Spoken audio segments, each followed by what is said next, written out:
Shoyu ramen emerged in Tokyo in the early 20th century, when Chinese noodle soups were adapted to Japanese tastes. Soy sauce was added to make the broth deeper and more familiar, turning a foreign idea into something distinctly Japanese. Today, it's known for its clear brown broth and balanced, savory flavor that sits right between light and rich.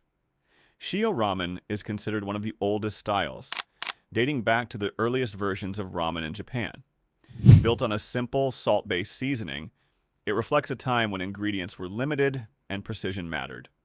The result is a light, clear broth that feels clean and delicate, with every component carefully balanced. Miso ramen was created in Sapporo in the 1950s, during a time when northern Japan needed heartier food to survive cold winters. By adding fermented soybean paste into the broth, chefs created something thicker, warmer, and more filling.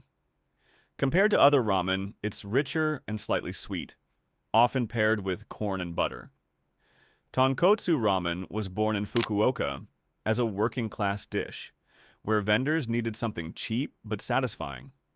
By boiling pork bones for hours, they transformed scraps into a thick, creamy broth. It's now one of the richest ramen styles, known for its milky texture and intense flavor. Tantanmen was inspired by Chinese dan dan noodles and adapted in Japan to suit local tastes. It introduced sesame paste, chili oil, and minced meat into ramen, creating a bold and spicy variation. Unlike traditional ramen, it leans into heat and nuttiness, making it far more intense. Tsukemen was invented in Tokyo in the 1960s as a new way to experience ramen. Instead of combining everything in one bowl, noodles and broth are served separately. The soup is made thicker and more concentrated, turning each bite into a deliberate dipping experience. Hakata Ramen developed in Fukuoka as a refined version of Tonkotsu. It uses thin, straight noodles that cook quickly and pair perfectly with the heavy broth.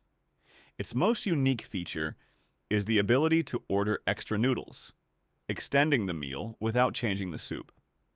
Sapporo ramen evolved from miso ramen and became a symbol of Hokkaido's food culture. Designed for cold climates, it emphasizes richness and volume, often topped with butter, corn, and meat. It feels heavier and more indulgent than most other styles. Tokyo ramen represents the classic image of ramen for many people. Developed as a fusion of Chinese noodles and Japanese flavors, it typically features soy-based broth, curly noodles, and simple toppings. Its strength lies in balance rather than intensity. Kitakata ramen comes from a small city, but gained fame for its distinctive noodles. Thick, flat, and slightly curly, they create a chewy texture that stands out immediately. The broth is usually light, allowing the noodles to take center stage. Kumamoto ramen builds on tonkotsu, but adds its own regional identity.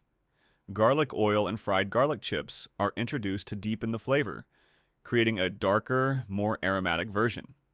It feels stronger and more complex than standard tonkotsu. Onamichi ramen reflects the coastal nature of its region. A soy-based broth is combined with floating pork fat, which slowly melts into the soup. This creates bursts of richness without making the entire bowl too heavy. Kurume ramen is one of the original tonkotsu styles, and is often considered its foundation. It features a thicker, more traditional pork bone broth with a stronger flavor. Compared to Hakkata Ramen, it feels more intense and less refined.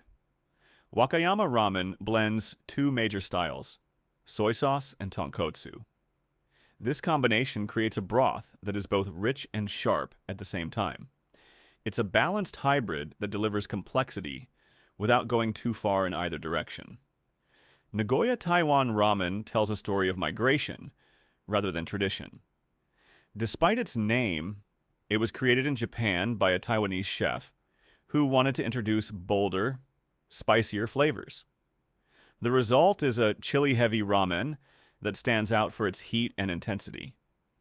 Hiyashi Chuka was invented as a response to Japan's hot summers, when steaming bowls of ramen became too heavy.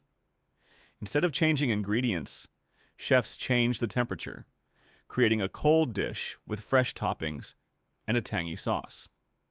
Abura soba removes the broth entirely, focusing on flavor concentration instead.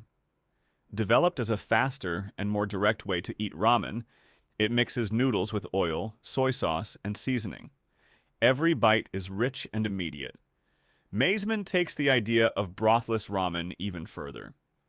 Loaded with toppings like meat, egg, and sauces, everything is mixed together into a dense, flavorful dish. It's heavier, messier, and more intense than traditional ramen. Curry ramen reflects Japan's adaptation of foreign flavors. By combining ramen with Japanese curry, chefs created a thick aromatic broth that feels both familiar and unique. It's less traditional, but deeply comforting. Seafood ramen highlights coastal influences and resource availability. Using fish and shellfish instead of meat, it creates a lighter but deeply umami-rich broth. Compared to pork-based ramen, it feels fresher and more subtle.